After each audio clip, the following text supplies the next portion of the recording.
Technical Writing for Inspectors, Module 15, Abbreviations and Acronyms, Gary A. Pace, P.E., CWI, Katy, Texas, TexasWeldingEngineering.com.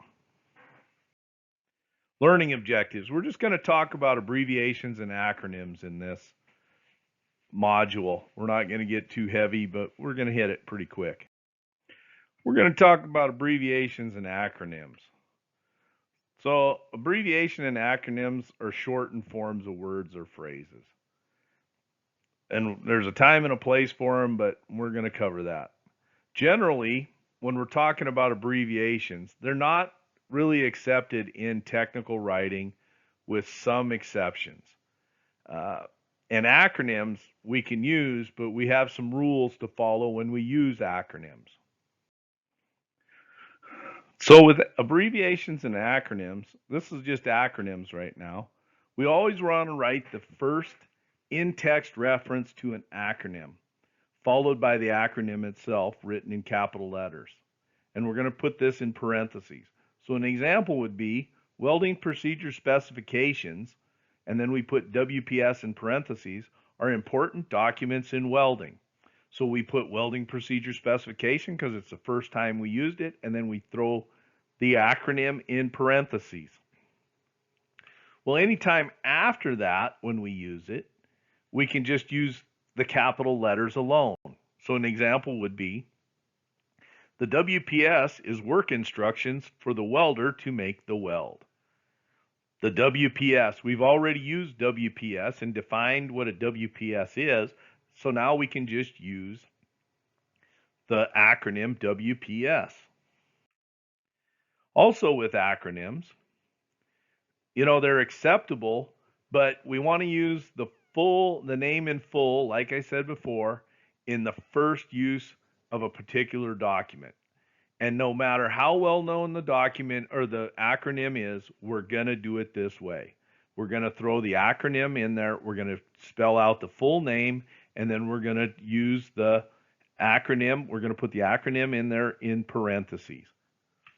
For example, here would be, if we're writing about welding, on the first use, we're going to use the American Welding Society, AWS, and then we're just going to, for the rest of the document, we're just going to say AWS or the AWS because we've already defined it.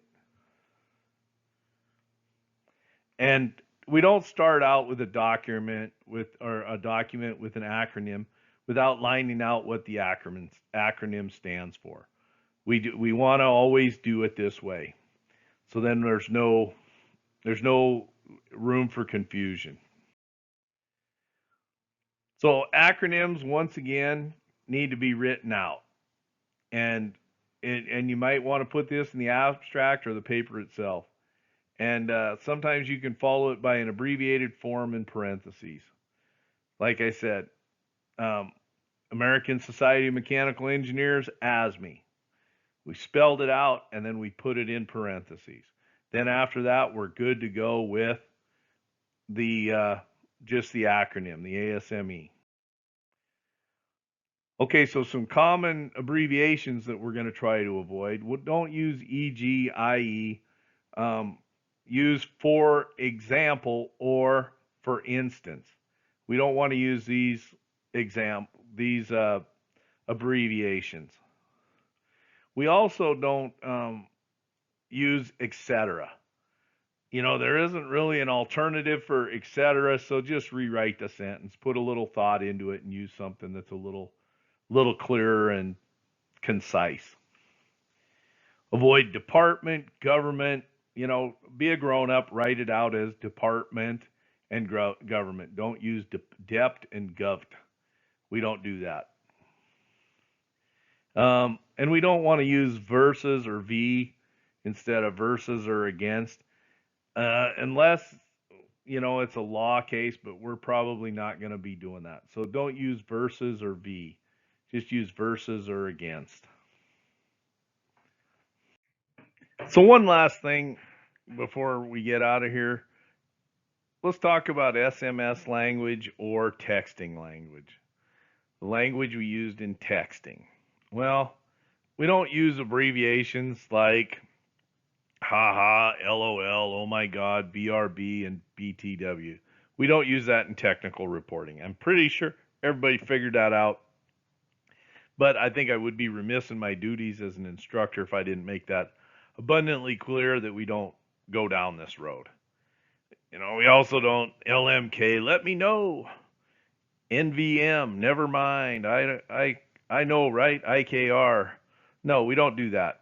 We don't. We're going to spell it out. We're going to use not as many words as possible, but we're not going to go into this minimalist text speak that the tweens use. It consists of a lot of this SMS language. It's got a lot of abbreviations and slang, and it's used in digital messaging and other internet-based conversations. We're not going to use it. We don't go there. Unless it's, we don't go there. We don't put it into a technical report or a technical document. So we don't use text speak. Avoid texting language in anywhere other than a text. It doesn't look professional. It's text speak is just full of misspellings, incorrect grammar, emojis, and just casual language. It just looks bad. And if you go there in an email or a technical document, it's going to give the reader an impression that you're just terrible at English and that you lack English communication skills. And that's probably something we don't want to introduce into the professional arena. So just keep this in mind, and we don't use text speak, we don't use emojis, none of that. Okay, we covered abbreviations and acronyms as well as why we don't use text speak and emojis. Questions? Gary A. Pace, PE, CWI, Katy, Texas, TexasWeldingEngineering.com. Got any questions or comments? Contact me and I'll try and see what I can do to help you.